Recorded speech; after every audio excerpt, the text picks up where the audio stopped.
Very good morning and welcome to the Breakfast News on Rajya Sabha TV. I'm Aishwarya Kapoor with you. Well, fast-paced developments in the AIA-DMK camp in Tamil Nadu is our top focus. Well, rebellion by O. Paneerselvam and a show of strength by VK Sasikala. So what does the future behold for the party and the state politics? Well, we will analyze the situation. Well, that and much more in the bulletin. Let's start with the headlines. O. Paneerselvam removed from top party post after revolting against VK Sasikala, alleges he was forced to resign. AIA-DMK stares at a possible split. Tripartite talks to end Manipur blockade failed to make headway. Centre says it is disappointed with the outcome. Naga group refused to relent from its position. Sitting Calcutta High Court judge to face contempt action. 7-judge Supreme Court bench led by Chief Justice of India convened open court. Justice Karnan to argue his case. And India speaks to China after it blocks UN ban on Masood Azhar again. This time, US along with UK and France had moved United Nations for designating Azhar as a global terrorist.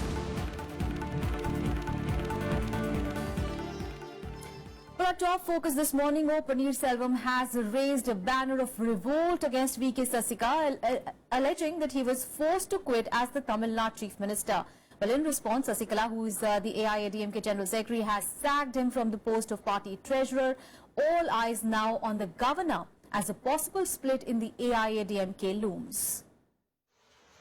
Another day of fast-paced developments in Tamil Nadu, changing the political scene dramatically. But this time, O. Paneerselvam raising a banner of revolt against Sasikala, alleging he was forced to resign. The allegation coming after his 40-minute visit to Jayalalitha's Samadhi on Marina Beach.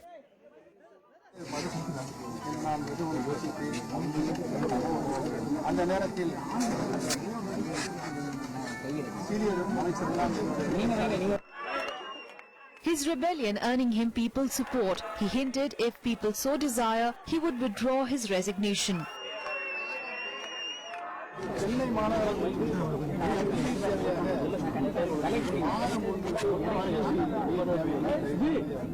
The dramatic development coming on a day when P.H. Pandyan, a former Speaker of the State Assembly, opposed Sasikala being made Chief Minister, alleging foul play in Jayalalitha's death. The revolt prompting VK Sasikala to hold a high-level meeting at Pose Garden. After the meeting, Sasikala sacked O. Paneerselvam from the top party post of treasurer. In an impromptu address to journalists soon after, she said that she has the numbers to be the chief minister and that Paneerselvam was acting on the directions of the DMK.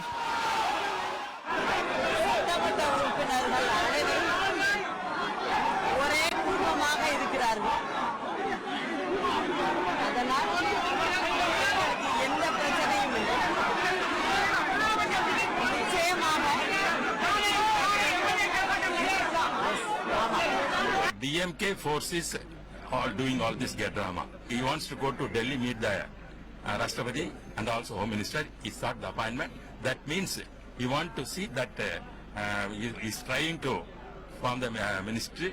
That may not be possible. He will be totally free. Soon after, Paneerselvam tweeted, "Nobody has the right to remove him from the post that Jayalalitha gave him 10 years ago, and that his future course of action will reflect the mindset of the people at the AIA-DMK cadre." The open revolt means it now boils down to numbers game. Paneerselvam held a meeting with his supporters, and the DMK working president M.K. Stalin too held a meeting of top party leaders. Stalin later saying the governor must take steps to establish a stable government in the state. In the 234-member assembly, AIA-DMK has a strength of 134, including Paneerselvam, DMK 89, Congress 8, others 2, and one seat is vacant caused by the death of Jayalalitha. Anybody can have a chance to become a leader. When Mr. Lalu Prasad Yadav had a problem, his wife Rafri Dev became a chief minister. Mulayam Singh Yadav's son Akhilesh Yadav, one fine day he became a chief minister. After Honorable Prime Minister Indira Gandhi man's death, Mr. Rajiv Gandhi was a pilot, not even in politics. He became a prime minister. How Devagada became a prime minister? He's not selected by people. Same Mr. Manmohan Singh, Honorable Manmohan Singh, All these years, he was a Rajya Sabha MP and became a Prime Minister. Once if they get the post only, they can prove themselves. So we need time. Definitely our Chinnamma will prove herself. The only solution to the extraordinary political situation in Tamil Nadu is to dissolve the House and call for a general election. I think the people of Tamil Nadu must have the right immediately to elect a party and a leadership of their choice. The revolt has put a question mark over Sasikala's swearing-in prospects. The possibility of a split in the AIADMK and whether Sasikala enjoys the backing of her party would be aspects that Governor Vidyasagar Rao would consider before taking a decision. Bureau Report, Rajya Sabha TV. Alright, let's try to analyze the situation, whatever is happening in Tamil Nadu. Mr. Narayan Lakshman, who's the senior deputy editor with The Hindu, is now joining us on the phone line. A very good morning, sir, and thank you so much for joining us this morning. So, we're seeing a huge turmoil in AIADMK as its two of its leaders are really engaged in a battle for supremacy. So what can we expect to happen as voices mount against Sasikala as the next Chief Minister? How do you think will it impact the state politics and as well as the future of the AIADMK? Good morning and thanks for having me here. That's a very good question. Basically, as we've seen, there are two aspects of the support or criticism that these leaders are getting. One is who are the people supporting and the cadres of the AIADMK, and they are for the large part, from what we're hearing anecdotally, behind O. Paneerselvam. However, having said that, the functionaries of the AIADMK, the higher rungs of the party, those who hold posts, all or many of them are firmly backing Ms. Sasikala. So I think we're definitely seeing this situation of a possible split. Certainly, the sacking of Mr. Paneerselvam as the treasurer and his replacement by Dindigul Srinivasan forebodes such a split. It is highly likely and possible. I think everything now, as earlier was also indicated, everything hinges on how the Governor Vidyasagar Rao proceeds, what is legal and the legal interpretations of what should be done, what is constitutionally correct. Should someone be re-sworn in? Should someone be sworn in anew? And should there be a floor test? What will be the timing for that? The time limit for that? These are the big sort of constitutional and legal questions that will also influence the way the party structure holds together or not, and what happens to the government as well. But considering the fact that there are 4 more years left for the AIADMK MLAs, do you think they would actually consider split in the party? That wouldn't that really mean a big suicide for the party cadres? Yeah, absolutely. There is those MLAs who would actually choose to throw themselves behind Mr. OPS would be definitely taking a very big gamble, because the only sort of factor that goes against Ms. Sasikala is the fact that next week we are going to hear the verdict in the disproportionate assets case. Right. And if that is a very adverse verdict for Ms. Sasikala, that could hamper her chances of continuing in the leadership of the party. Of course, there is no bar, even if, for example, hypothetically, if they find that she cannot be the Chief Minister, if the verdict suggests that, that doesn't mean that her hold over the party in any sense changes. She is already the General Secretary. She was elected democratically from amongst the party's office bearers to be the head of that party, in that sense. So you're absolutely right. It would be, in some sense, a suicidal move to throw away 4 more years in office. But having said that, we have heard numerous reports of a number of MLAs who have put down their names as supporting Mr. OPS. So we have to watch how that evolves. All right. Thank you so much, sir, for joining us this morning. So after explosive revolt really by O. Paneerselvam, Tamil Nadu is facing unprecedented crisis. Of course, in a day of fast-paced developments, we'll have to see how the things unfold in Tamil Nadu. Let's move on in the bulletin now. Well, Prime Minister Narendra Modi replied to the debate on the motion of thanks on the President's address in Lok Sabha on Tuesday. Well, his main target was the Congress party as he defended his government's achievements. In his reply, the Prime Minister defended the decision of demonetization and early budget and the merger of the rail budget with the union budget. Let's take a listen.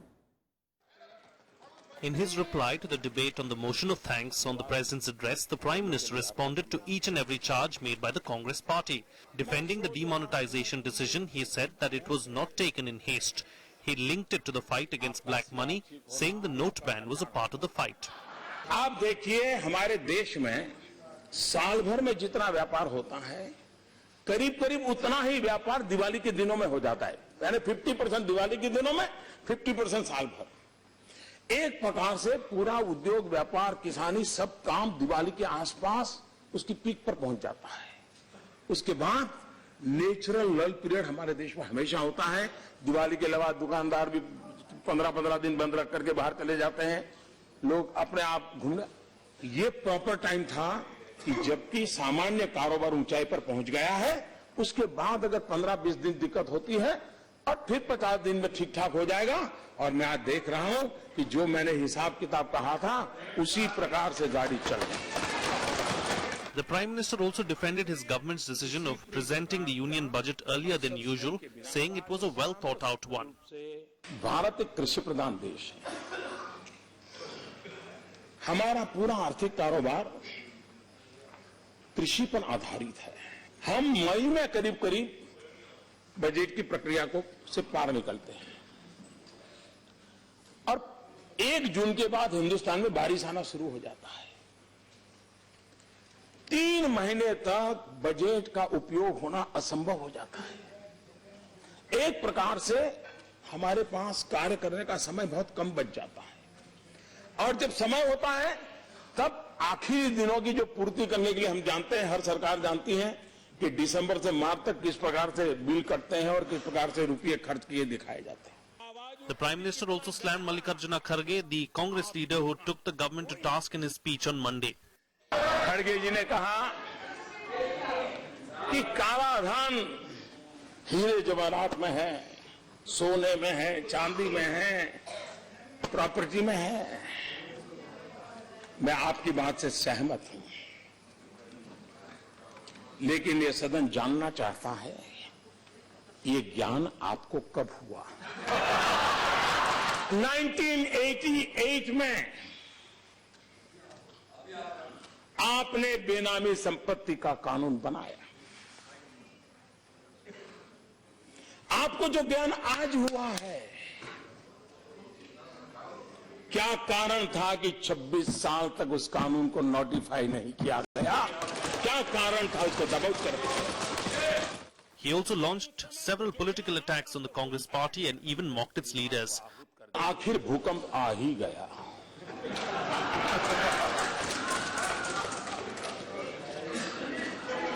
मैं सोच रहा था कि ये भूकंप आया कैसे, क्योंकि धमकी तो बहुत पहले सुनी थी।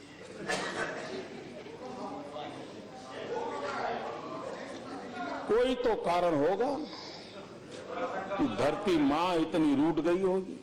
However, the opposition parties also shared lighter moments when during his speech the Prime Minister addressed the House in the same way he begins his election speeches. Shyam Sundar's report for Rajya Sabha Television. And the upper house also resumed the discussion of motion of thanks on the President's address on Tuesday, while Ramkumar Verma of the BJP began the discussion. While the ruling party defended the government's decisions, the opposition parties continued their tirade against the government on the issue of demonetization. Participating in the discussion on the motion of thanks for the President's address, Ramkumar Verma of the BJP hailed the schemes unveiled by the NDA government. Keeping up with the government's pro-poor pitch, Verma claimed that demonetization has restored the rights of the poor. मुझे भी बहुत खुशी होती है और मैं धन्यवाद करना चाहता हूं कि माननीय राष्ट्रपति महोदय का भी कि देश में 1.2 करोड़ लोगों ने सब्सिडी छोड़ी और 1.5 करोड़ ऐसे लोग जो सपने में भी नहीं सोचते थे कि हमें कभी गैस का चूल्हा और धुआं रहित होगा, इस तरह का मिला। स्वच्छ भारत अभियान की मैं बात करना चाहूं, लोगों ने जन आंदोलन किया। However, the opposition parties were quick to corner the government on the decision to scrap the high-value currency notes. The Congress, the RJD and the DMK dubbed the move disruptive, saying it caused loss of lives and hardships to the people. खाद नहीं मिलती, बीज नहीं मिलता और नोटबंदी ने और भी बर्बादी की। जो बीजेपी शासित प्रदेश है, सबसे ज्यादा सुसाइड तो उसमें हो रहा है, महाराष्ट्र में हो रहा है सबसे ज्यादा सुसाइड। क्यों हो रहा है? छत्तीसगढ़ में हो रहा है, तो क्यों हो रहा है? किस लिए हो रहा है? इसके ऊपर सोचने की जरूरत है। इसमें क्या है? वही sit India, stand India, make India, Swachh India. India ही इंडिया है, जनता कहीं पर नहीं है, जनता का नाम ही नहीं है। और क्या कहा गया है? हम ये कर देंगे। अरे भाई, जो आपने 2014 में अपने मैनिफेस्टो और भाषणों में कहा, वो तो आप पूरा कर नहीं सके हैं। कहां से नया करेंगे? The government was promised to bring back the black money invested in foreign countries. But since they could not do so, they want to show off, they want to present a picture that this government is against black money. They have taken up this demonetization exercise. Nominated MP KTS Tulsi also upped the ante against the government over demonetization. The design of the new notes was finalized on 19th May 2016. If the design had been finalized on 19th May, what prevented the government from printing the notes? What prevented the government from recalibrating the ATMs? This is a tragedy in which over 100 lives are lost. Law Minister Ravi Shankar Prasad had initiated the discussion on motion of thanks on February 2nd. The opposition parties have moved several amendments to the President's address. The motion of thanks is likely to be passed on Wednesday after the Prime Minister's reply. Kriti Mishra's report for Rajya Sabha TV. And now our special segment on Assembly poll-bound states.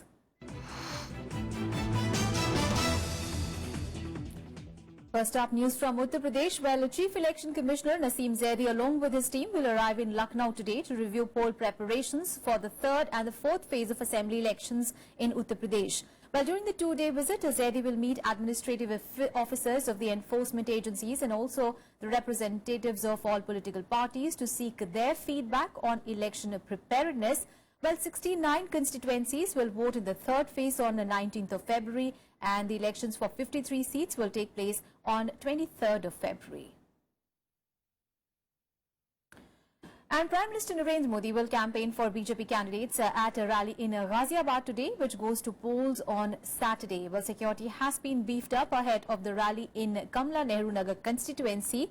Meanwhile, Congress Vice President Rahul Gandhi will address 4 election rallies today in Hathras, Khurja, Hapur and Muradnagar in Ghaziabad district. And 2 days before the first phase of UP elections, now Samajwadi Party's alliance partner Congress will also release its election manifesto in Lucknow. The focus of the manifesto is likely to be centered around the youth, women issues, farmers and Dalits. 3 promises made by Rahul Gandhi during his Kisan Yatra across Uttar Pradesh: loan waivers for farmers, slashing their electricity bills and proper support price for crops are also likely to find a mention in the manifesto. And staying with Uttar Pradesh, well, BSP Supremo Mayawati on Tuesday claimed that her party will form the government with full majority in the state. While addressing a rally in Ghaziabad, she accused the Narendra Modi government of trying to end reservations for backward communities and jobs. She also attacked the Congress Samajwadi Party alliance, saying that the Muslim voters should not get swayed away by the alliance and waste their precious votes by supporting it. She claimed that demonetization has affected everyone.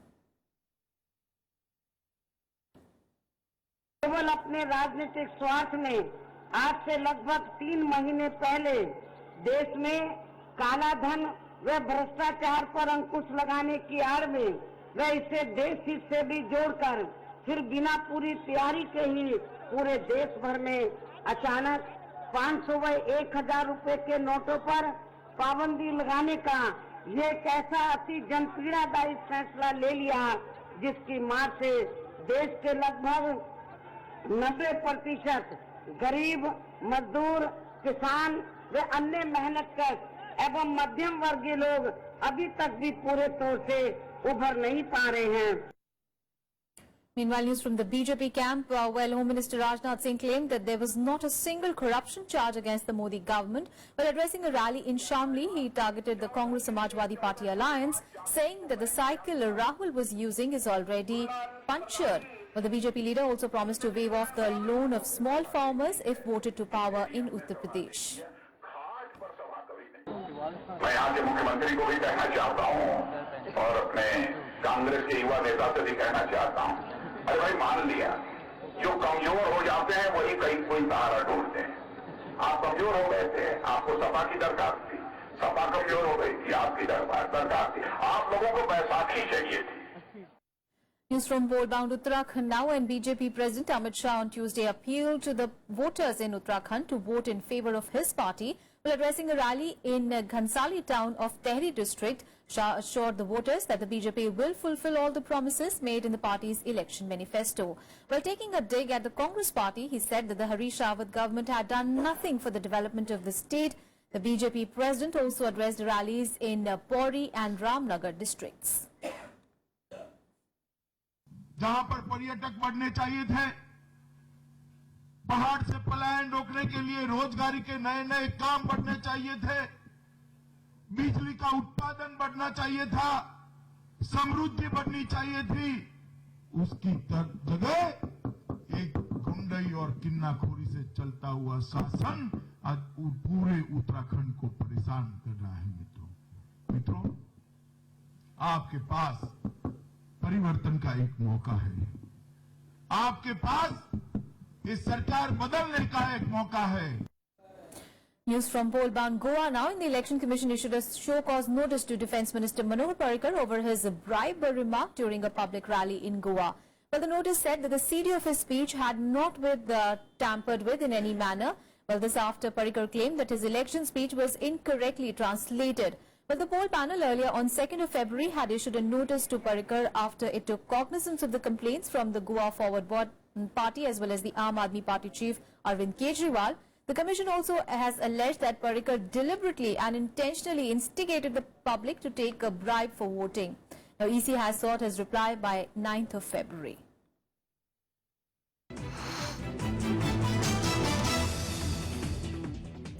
Alright, let's get you some other news now. Well, China on Tuesday once again blocked an attempt to have a Jaish-e-Mohammed chief Masood Azhar blacklisted by the United Nations, while prompting India to take up the matter with the Chinese government. The US, along with the UK and France, have proposed to designate Azhar as a global terrorist at the United Nations Security Council. China, however, has put a hold on the proposal, which comes barely weeks after India's bid to get Azhar banned by the UN were dashed by Beijing last December as well. Well, Masood Azhar has been accused of masterminding the attacks on the Pathankot air base in 2016 as well as Parliament in 2001. Well, the blacklisting by the UN Security Council would have forced an imposition of asset freeze and a travel ban on him by countries including Pakistan. Meanwhile, an NIA court in Punjab issued a proclamation notice against Jaish-e-Mohammed chief and 3 others, asking them to appear before it on 9th of March. All the 4 have been charged for planning and executing last year's brazen attack on the Pathankot air base. We have been informed of this development and we have taken up this matter with the Chinese government. And in a move to rally support for India's entry into the Nuclear Suppliers Group or the NSG, now a 3-day nuclear security meet will begin in the national capital today, while Ministry of External Affairs in coordination with the Department of Atomic Energy is hosting the implementation and assessment group meeting of the global initiative to combat nuclear terrorism. Well, the event highlights India's commitment to global nuclear non-proliferation and peaceful use of nuclear energy. The initiative was launched in 2006 jointly by the Russian Federation and the United States. Well, this year's meet is attended by delegates from over 100 countries, including Pakistan. News from Manipur now, and tripartite talks to end the over 3-month-long economic blockade of a crucial highway in Manipur failed to make any headway on Tuesday. Well, the centre is disappointed with the outcome of the meeting that took place in Imphal, where representatives from the Home Ministry as well as state government and the United Naga Council participated. Well, the Naga group is refusing to relent from its position of allowing 7 districts to be carved out of the state.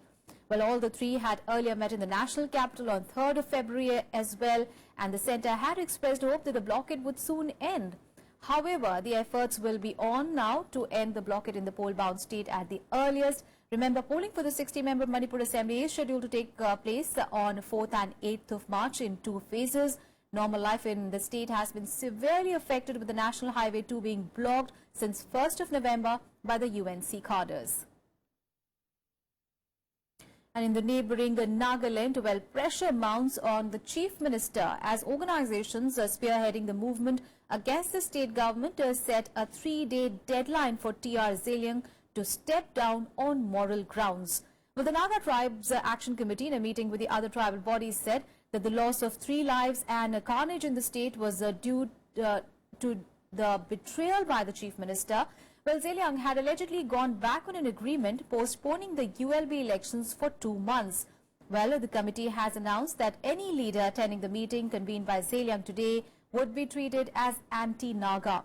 Now, regarding the signing of the alleged agreement between the state government and the tribal organizations, Zeliang said that a misunderstanding has been created between the two sides. 3 parties signed, MBCC, JCC, and on behalf of the government, in my presence, Home Minister has signed. There we have clearly mentioned 2 months' time requested by JCC to convince the people, and they have accepted 33% reservation. So, but we have clearly mentioned that subject to Cabinet and Election Commission decision. But later on they say that I have betrayed JCC and MBCC. But the meaning of subject to means unless Cabinet decide and unless Election Commission approve, I cannot say anything. On to the other top story now. Well, for the first time in India's judicial history, now 7 senior-most Supreme Court judges led by Chief Justice of India J.S. Kher will take up the issue of suo motu cognizance of alleged contemptuous letters written by sitting Calcutta High Court Judge C.S. Karnan. Well, the letters were written against the Madras High Court Chief Justice. Well, the Apex Court has turned the letters into contempt proceedings against Justice Karnan. Well, Justice Karnan was transferred from the Madras High Court to the Calcutta High Court for his alleged contemptuous conduct. Well, Justice Karnan will argue in person in the case. In February last year, Justice Karnan had stayed his own transfer order after the Apex Court asked the Chief Justice of the Madras High Court not to assign any judicial work to him. Well, Justice Karnan was also warned in person by the former Chief Justice of India T.S. Thakur for his offensive behaviour towards the Chief Justice of the High Court and for imputing casteist motives on his fellow judges. Let's get to some international news now. Well, at least 20 people are dead and over 40 injured after a suicide bomber blew himself up next to the gate of the Afghan Supreme Court in the capital, Kabul. Well, the bomb went off on Tuesday late afternoon near the entrance to the Supreme Court, just as many employees were boarding a bus to go home. The police say that most of those killed and wounded were civilians. Afghan President Ashraf Ghani condemned the terror attack. No group has claimed forward to claim responsibility for the bombing, but the Taliban have in the past targeted government judicial workers since the execution of 6 convicted insurgents last May.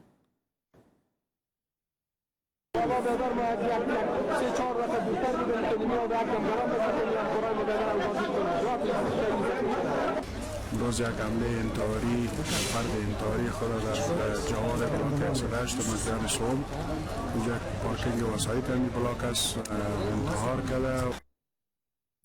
Well, that's it in this edition of news. Thanks for watching and have a great day ahead.